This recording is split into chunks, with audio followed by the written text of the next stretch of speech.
Olá pessoal, tudo bem? Professor Diego aqui de Tópicos de Leitura e Teoria Literária. Hoje novamente para abordar com vocês aqui um dos estásimos, ou seja, das entradas do coro aqui da peça Édipo Rei, ou Rei Édipo na tradução com a qual nós trabalhamos aqui, né, desde o início deste primeiro módulo.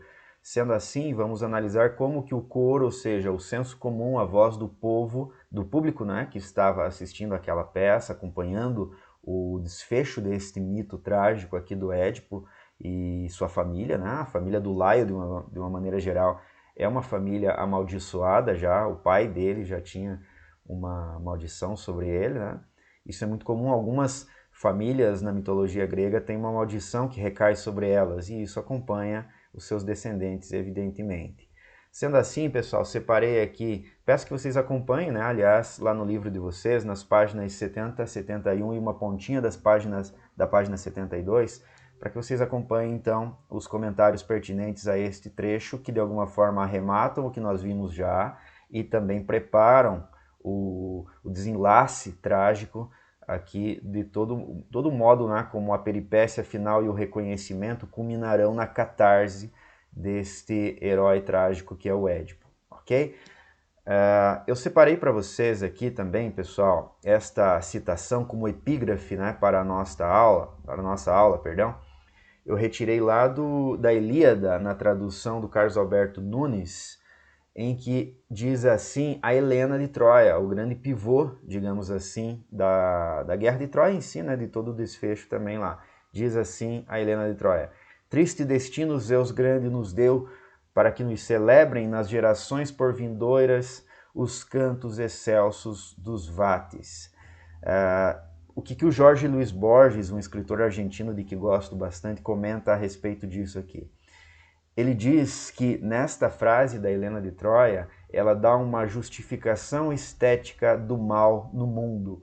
Ou seja, o problema do mal, que é o problema do sofrimento da raça humana, né, da espécie humana, está condensado aqui, esse problema, nesses dois versos aqui. Ou seja, há uma justificativa estética. Nós sofremos, nós temos uma condição trágica, segundo a Helena de Troia, segundo Homero, né, em verdade, segundo a sabedoria grega antiga, para que haja motivos, haja elementos para a literatura, né? Para que os vates, ou seja, os cantores, os rapsodos, né, possam ter algo para cantar.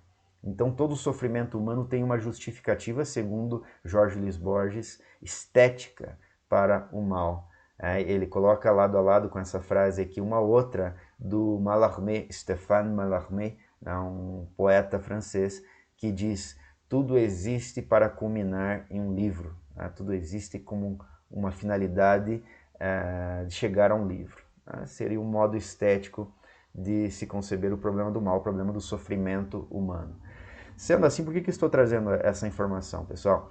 Porque das duas grandes epopeias do Homero, a Ilíada e a Odisseia, a Ilíada vai originar as tragédias, né? Justamente porque você tem esse teor lá, especialmente os versos finais, que são uma espécie de homenagem àquele que de fato teve a morte mais trágica, o desfecho mais trágico, que é o Heitor, filho de Príamo, um sujeito extremamente honrado e que de fato morre de modo extremamente trágico, como vocês podem acompanhar na leitura. Por outro lado, a Odisseia de Homero tem um enredo que é conveniente à comédia, porque o final é feliz, né? O restabelecimento da ordem em Ítaca, com o retorno do herói Odisseu ou Ulisses, é um retorno, neste sentido, conveniente a uma comédia, uma vez que o final feliz compete a este gênero. Sendo assim, as duas grandes epopeias que vêm antes, né? Homero, o período homérico é século VIII aproximadamente, embora essas duas grandes epopeias tenham tido as versões escritas, né, se é que assim podemos chamar, não no sentido moderno, no século VI, 200 anos depois. E daí o teatro vem na sequência aqui.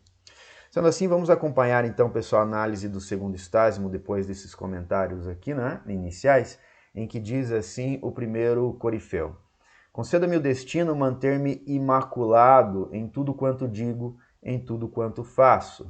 E daí eu subo lá e olha o comentário. Vou puxar aqui. Não está atrapalhando a minha imagem, eu imagino. Submisso às leis excelsas, nascidas na região do éter celeste, filhas do Olimpo unicamente. Ou seja, o que o Corifeu aqui inicialmente diz é a respeito, como eu destaquei, da origem divina das leis. Ou seja, aquilo que é certo e que é errado, aquilo que merece pena e aquilo que merece elogio, vem do céu, vem de cima. Por quê? Porque não as gerou a perecível natureza humana, nem poderá adormecê-las nunca o esquecimento. Ou seja, o ser humano, somente por ele mesmo, somente no imanente, seria incapaz de criar noções de certo e errado, uma moralidade que fosse superior às próprias ações. A noção de virtude, então, para o grego, necessariamente vem de cima aqui, nesta visão que o Corifeu está trazendo. Trazem em si um nume, uma divindade, um nume poderoso e sempre jovem. E daí na sequência, olha a resposta aqui, tanto esta quanto a próxima, vinculam a noção de híbris, né, de insolência. A tirania, vamos lembrar, né?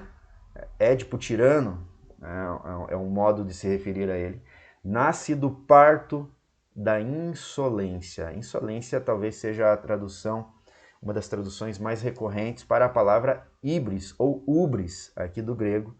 Eu normalmente traduzo como insolência e também como desmedida, como a gente vai ver agora aqui.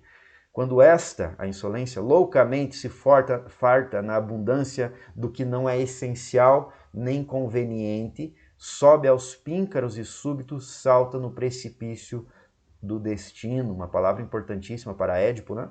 Donde não sai pelos seus próprios pés. Aos deuses peço, pelo contrário, que jamais cesse a luta pelo bem do meu povo. À proteção divina estarei sempre apegado. Sendo assim, uma primeira, então, menção à insolência aqui. A gente sabe de quem está sendo comentado aqui, né? Evidentemente é o Édipo tirano. Quem avança soberbo, a soberba que depois será assimilada, né, pelo mundo cristão como um dos principais defeitos aqui, que vem junto com o orgulho, que é o principal pecado capital entre os 7 lá do cristianismo católico, né? Quem avança soberbo nos gestos e palavras, sem temor da justiça nem reverência aos templos, que um destino funesto o extermine em castigo do orgulho de má sorte, se faltar a equidade nos seus ganhos, se ousar as práticas sacrílegas e a audácia louca de pôr as mãos no que é intocável.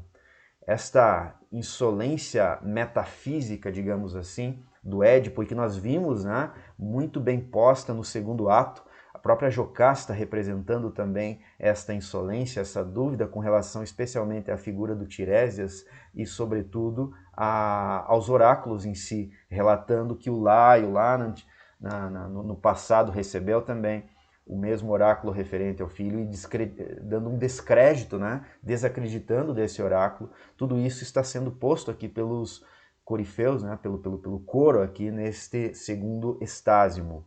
Continuo.